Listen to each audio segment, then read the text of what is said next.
Pregnancy వచ్చాక చాలామందికి doubts ఎలా ఉంటాయో వాటిల్లో వాళ్ళు రికగ్నైజ్ చేయండి. అంటే ఇది ప్రాబ్లము, దీనివల్ల మనకి బేబీకి ఎఫెక్ట్ పడుతుంది, మదర్కి ఎఫెక్ట్ పడుతుంది అనేది చాలా వరకు తెలీదు.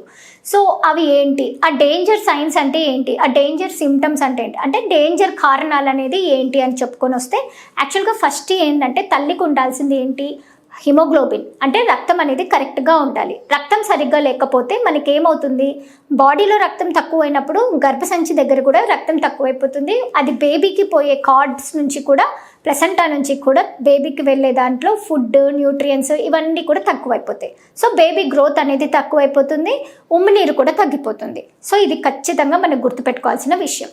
నెక్స్ట్ వచ్చే విషయం ఏంటి అని అంటే ప్రెగ్నెన్సీ సపోర్టింగ్ మెడిసిన్స్ అనేది కొంతమంది ప్రిస్క్రైబ్ చేస్తాం. అలాంటివి మిస్ చేయడం వల్ల, అవన్నీ సరిగ్గా వేసుకోకపోవడం వల్ల ఏమవుతుందంటే గర్భసంచికి సపోర్ట్ రావాల్సినది మనకి బాడీ నుంచి వచ్చే సపోర్టే కాకుండా బయట నుంచి కూడా మనం పెట్టే సపోర్ట్ని ఖచ్చితంగా తీసుకోవాలి. అది మిస్ చేసుకోకుండా యూస్ చేసుకోవడము అది చాలా ఇంపార్టెంట్. అది కనుక సరిగ్గా తీసుకోకపోతే, అంటే కొంతమందికి ఏమవుతుందంటే మనం కొంచెం ఇది కష్టమమ్మా కొంచెం జాగ్రత్తగా ఉండండి అని చెప్తే కూడా నెగ్లెక్ట్ చేస్తుంటారు. దీనివల్ల ప్రాబ్లం ఫేస్ చేస్తుంటారు. ఇంకొక విషయం ఏంటి అని అంటే వాళ్ళలో ఏదైనా చిన్నప్పుడే హార్ట్ డిసీజ్ అనేది ఉండేది. సో చాలామంది పేషెంట్స్ డాక్టర్స్ దగ్గరికి వచ్చినప్పుడు నిజాలు అనేది దాచిపెడుతూ ఉంటారు. వాళ్ళకి చిన్నప్పుడు హార్ట్ డిసీజ్ అయినది, ఎందుకంటే హస్బెండ్ పక్కన ఉన్నారు, హస్బెండ్కి తెలియకూడదు, అత్తకి తెలియకూడదు, ఇలాంటి ప్రాబ్లమ్స్ ఉన్నప్పుడు వాళ్ళు ఏం చేస్తారు అని అంటే వాళ్ళకి చిన్నప్పుడు జరిగిన ఆపరేషన్ల గురించి, హార్ట్ ప్రాబ్లంల గురించి మనకి చెప్పరన్నమాట. అలా చెప్పకపోవడం వల్ల ఏమవుతుంది, డాక్టర్కి విషయం చెప్పకపోతే వాళ్ళు పెట్టే ప్రిస్క్రిప్షన్స్లో ప్రాబ్లం ఏముండదు, కానీ ప్రెగ్నెన్సీని క్యారీ చేసేటప్పుడు తల్లికి కావాల్సిన స్ట్రెంగ్త్ అనేది మనము, ఈ హార్ట్కి కావాల్సిన స్ట్రెంగ్త్ అనేది మనము కంపల్సరీగా తీసుకోవాల్సి వస్తుంది. సో ఒకవేళ హార్ట్ ప్రాబ్లమ్స్ అట్లాంటివి ఏమైనా మిస్ చేస్తే మాత్రం ఖచ్చితంగా డాక్టర్కి చెప్పాల్సిందే. ఇంకోటి ఏంటంటే హైపర్ టెన్షన్ అంటే బీపీ. కొంతమందికి బీపీ అనేది ప్రెగ్నెన్సీ వచ్చాక తెలుస్తుంది. సో అప్పుడు ఏం చెప్తాం మేము, ప్రెగ్నెన్సీలో బీపీ వచ్చిందమ్మా జాగ్రత్తగా ఉండాలి, మెడిసిన్స్ తీసుకోవాలని చెప్తాం, కానీ నెగ్లెక్ట్ చేస్తాం. దానివల్ల ఏమవుతుంది, ఫిట్స్ రావడం, బేబీని కోల్పోవడం, ప్రెగ్నెన్సీ మిస్ అవ్వడం, మిస్క్యారేజెస్ అవ్వడం, ఇంకోటి ఏంటంటే ఫ్యూచర్లో ప్రెగ్నెన్సీ అనేది రాకపోవడం. సో ఇవన్నీ కారణాలు కూడా మన నెగ్లిజెన్స్. ఇంకోటి కాలవాపులు అనేది ఒకటి బీపీ వల్ల వస్తుంది, ఒకటి హార్ట్ ప్రాబ్లమ్స్ వల్ల వస్తుంది, ఒకటి కిడ్నీ ప్రాబ్లమ్స్ వల్ల వస్తుంది, ఇంకోటి ఏంటంటే నార్మల్గా ప్రెగ్నెన్సీలో కాలవాపులు అనేది ఉంటాయి.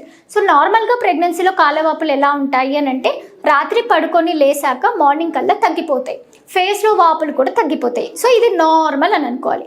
కానీ ఒకవేళ అవి అలానే ఉండిపోతున్నాయి, ఇంకా పెరిగిపోతున్నాయి, దాంతోపాటు మొహము, తర్వాత చేతులు, కాళ్ళు, పొట్ట దగ్గర భాగంలో అక్కడంతా వాపులు వస్తున్నాయి అనమాట, ఇది ఖచ్చితంగా డేంజర్ సైన్ అనే అనుకోవాలి.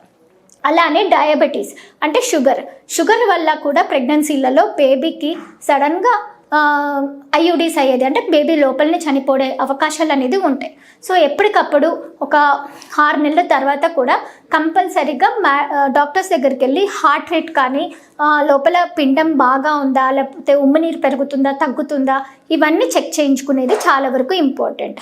ఇంకా నెక్స్ట్ సైన్స్ వచ్చేసి ఏంటి అని అంటే కిడ్నీస్లలో కానీ, తర్వాత ఫిట్స్.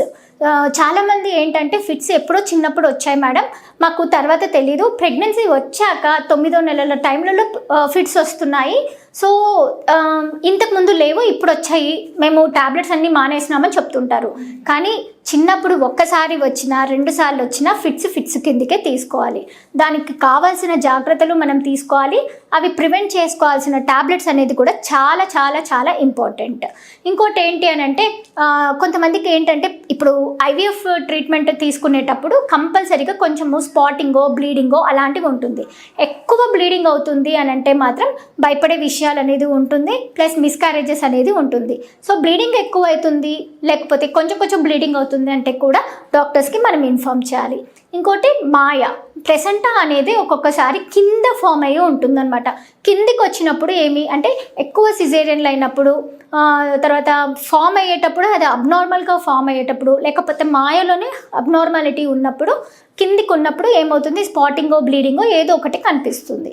ఇంకో లాస్ట్ ఆప్షన్స్ ఏంటి అని అంటే అబ్రప్షో ప్లెసెంటా అని అంటాం. అబ్రప్షో ప్లెసెంటా అని అంటే 6వ నెలలో 7వ నెలలో ఒక్కొక్కసారి బీపీ ఉండడం వల్ల అన్నా ఎక్కువ, లేకపోతే బీపీ తక్కువ ఉండడం వల్ల అయినా కానీ బ్లీడింగ్ అంటే మాయ అనేది బేబీకి ఇవ్వాల్సిన సపోర్ట్ అనేది ఇవ్వకుండా సపరేట్ అయిపోతుంది అనమాట. ఇట్లాంటి సిచ్యువేషన్స్ ఏమన్నా ఉన్నప్పుడు మనం కంపల్సరీగా టైంకి డాక్టర్ని సంప్రదించి నెక్స్ట్ స్టెప్ తీసుకోవాలి.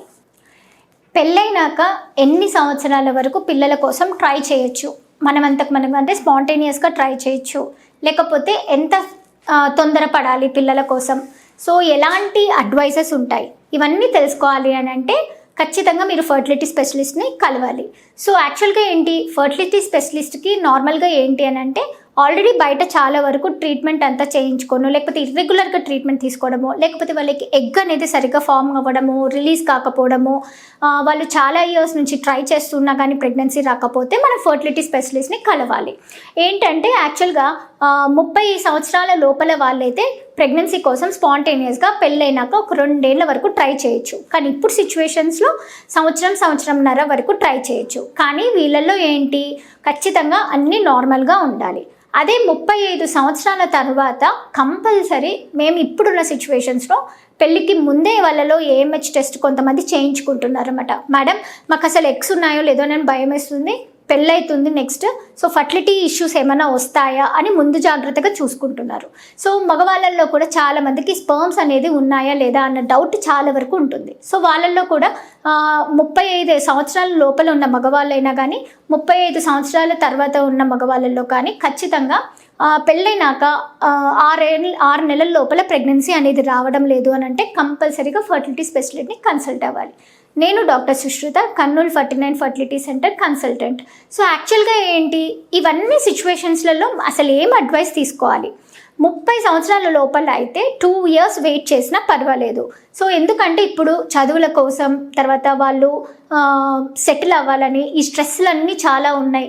ప్లస్ పెళ్ళైనాక కూడా భార్యాభర్తలు దూరంగా ఉండడం, ఎందుకంటే ఎవరి బిజీ లైఫ్లో వాళ్ళు ఉండడం, తర్వాత వాళ్ళలో ఆ ర్యాపో అనేది అంటే కలుసుకోవాలని, తర్వాత వాళ్ళు ఇన్వాల్వ్ అవ్వాలన్నా కానీ, మీటింగ్లో ఇన్వాల్వ్ అవ్వాలన్నా కానీ వాళ్ళకి ఆ టైం అనేది ఉండదు, ఆ ఫీలింగ్స్ అనేది ఉండదు. ఇవన్నీ కారణాల వల్ల ప్రెగ్నెన్సీ మాత్రం రావడానికి డిలే అవుతుంది. సో ఇలాంటి సిచ్యువేషన్స్లో ఏంటి అని అంటే మేమేం అడ్వైస్ చేస్తామంటే, ఆడవాళ్ళల్లో డేట్ వచ్చినాక 2వ రోజున అసలు ఎగ్స్ ఉన్నాయా లేదా అని కనుక్కోవచ్చు.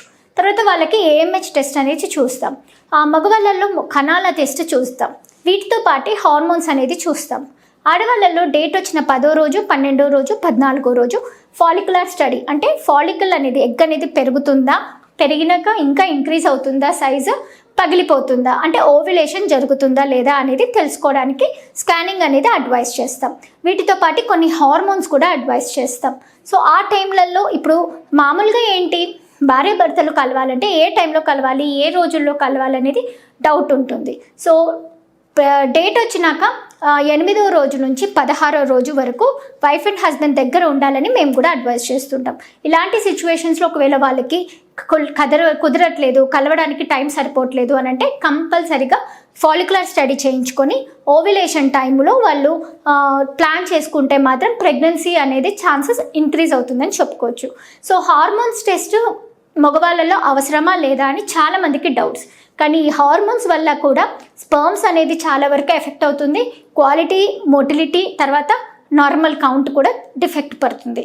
సో ఇలాంటి కండిషన్స్లో మనం టెస్ట్లు చేయించుకొని ముందడుగు వేసుకొని వాటికి కావాల్సిన ట్రీట్మెంట్ అయినా కానీ, తర్వాత నెక్స్ట్ సజెషన్స్ ఏమైనా కావాలంటే తీసుకుంటే మాత్రం ప్రెగ్నెన్సీ అనేది స్పాంటేనియస్గా ట్రై చేయొచ్చు, లేకపోతే అసిస్టెడ్గా కూడా ట్రై చేయొచ్చు. థ్యాంక్ యూ అండి.